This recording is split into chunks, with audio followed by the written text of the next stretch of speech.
Hi, this is Eliza. Welcome back to Eliza's Bookshelf. Today I am going to go over all the books that I read in April.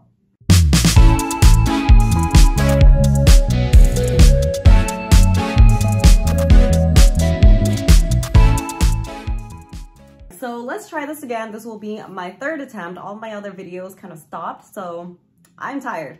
But let's try this a third time, and if it doesn't work, I'll basically cry myself to sleep.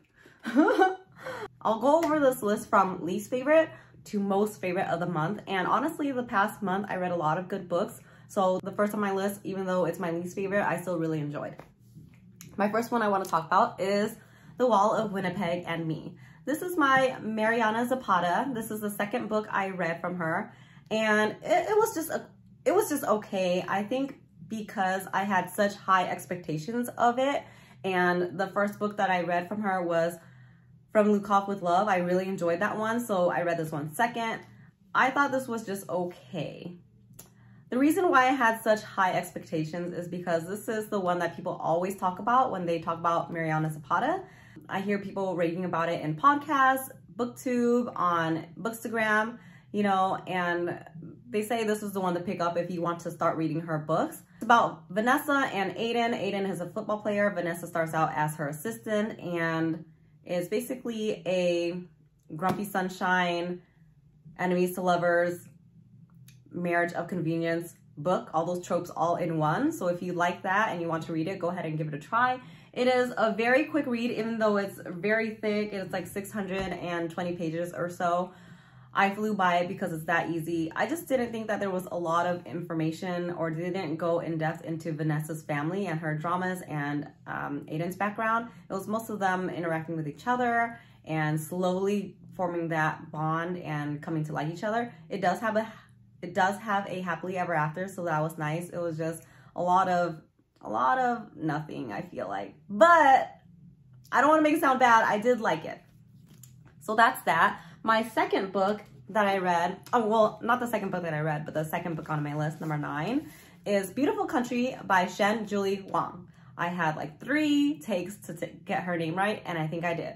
So this book, she recounts her childhood moving from China, following her father here to the Americas, and she's coming over here with her mother.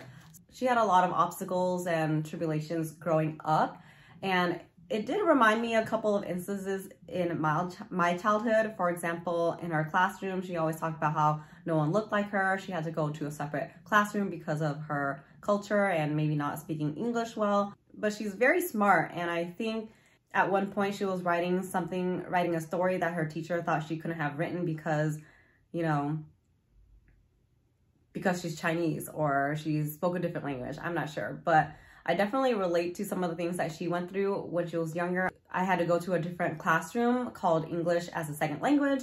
I know a lot of my friends went through that too, but I don't even think that it helped me that much. I remember going to this classroom, no one really helping me out. They're just leaving me alone with a box of stickers. And then at the end of the hour, I go back to my classroom. So I'm not sure if it helped me.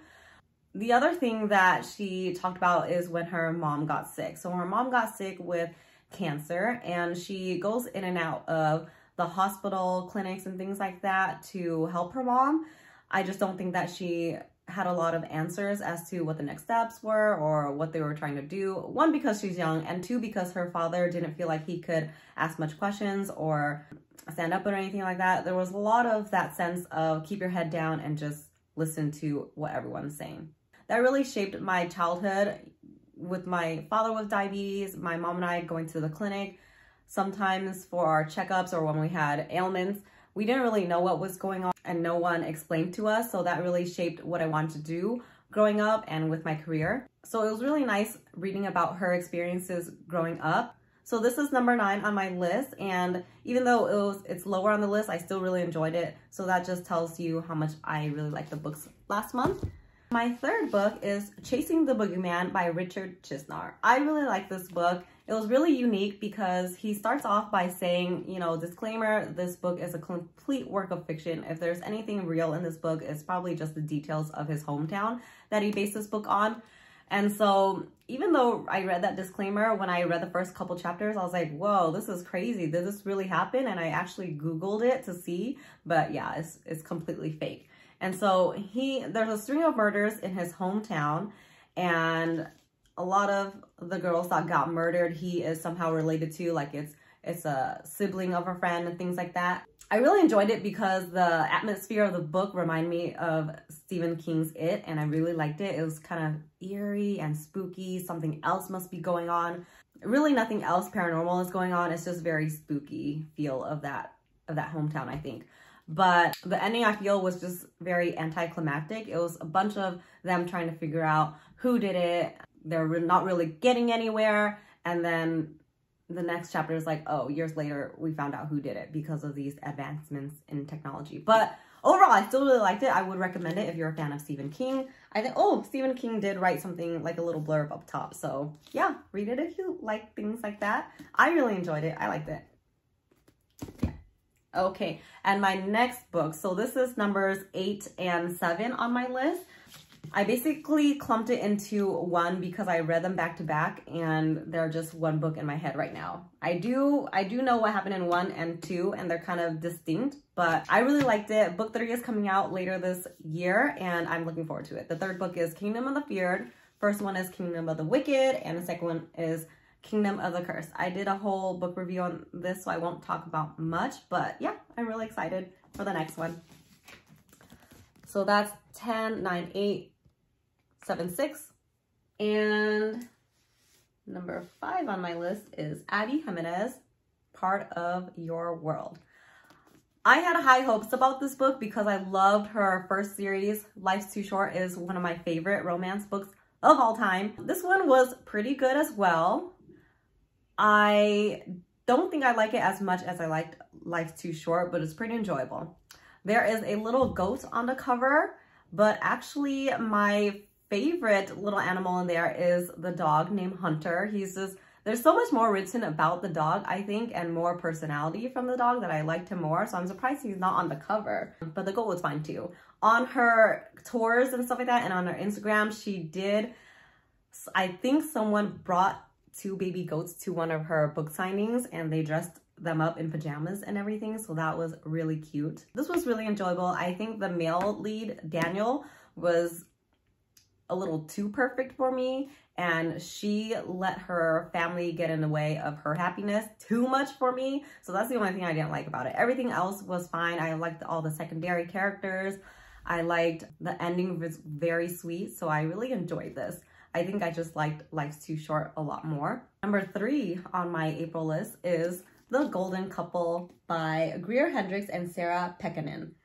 This is, I think, maybe the 4th book that I read by them, and I think this is my favorite one out of all of them. So this is about this therapist who is helping out this couple. The couple has infidelity problems going on, and the therapist has unorthodox methods, but guaranteed methods to solve your issues. She gives you 10 sessions, and through that 10 sessions, you will have your problem solved, I guess. But I really liked it because I thought the therapist was going to be some mysterious character and we won't know much about them. They'll seem evil or whatever until the end of it. And you know, their history is revealed. But you learn a lot about the therapist and her past family. You know, I won't go into it too much, but you learn a lot about her past clients too, that shaped who she is, how she runs things, you know, how they're affecting her life today as well. I really liked her part of the story, maybe more so than the couples. But once again, these 2 authors tricked me. You know, nothing new. I never see any ending coming, but I thought I had this one figured out, and then boom, another twist. Who knows? Who knows with these 2? Anyways, I really like this one. This was great. I'll probably have like another in-depth review about this, so sorry if I blurb on too much about that. Ooh, my books are piling up over here. Let me move this out of the way. Second on my list is The Book of Cold Cases. I already did a review about this, so y'all know how much I like it, but is it my favorite? Going back thinking about her other books?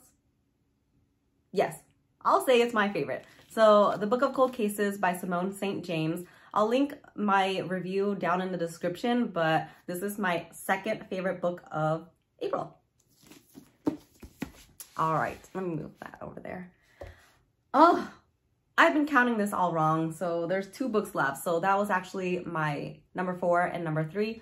Number 2 on April is this short beauty, The Boy, the Mole, the Fox, and the Horse. So my husband tries to find me books when he wants to gift me something, like say for Mother's Day, for my birthday, for, I don't know, whatever holidays there are out there. But 90% of the time, he'll get me a book that I already had. So I think he tries to look outside the box, outside of romance, you know, mystery thriller.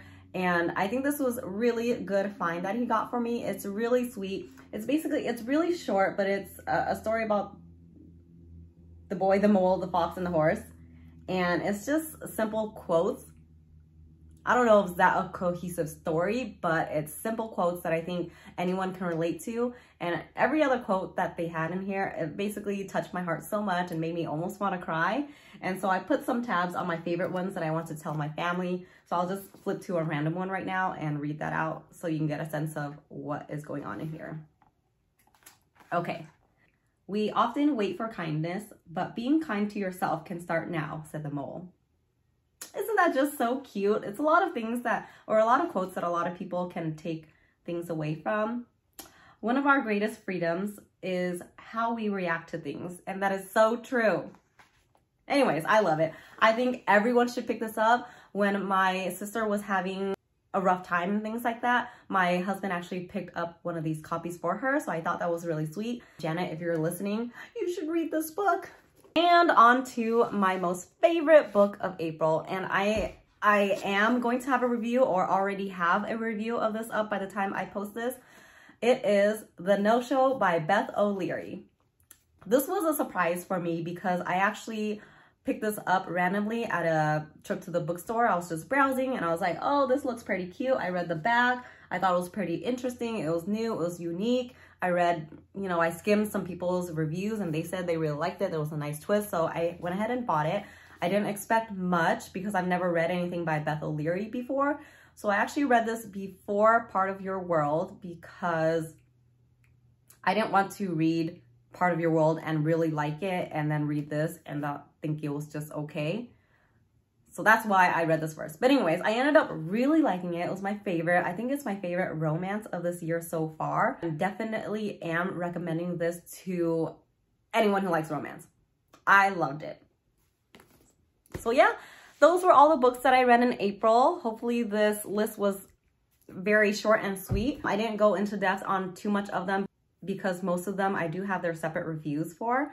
I'm pretty happy that I read about 7 of the books that I said I was going to read. 3 of the books that I did not read was Everything We Didn't Say, The Viscount Who Loved Me, and I think there was a 3rd one that I can't remember. Let's see.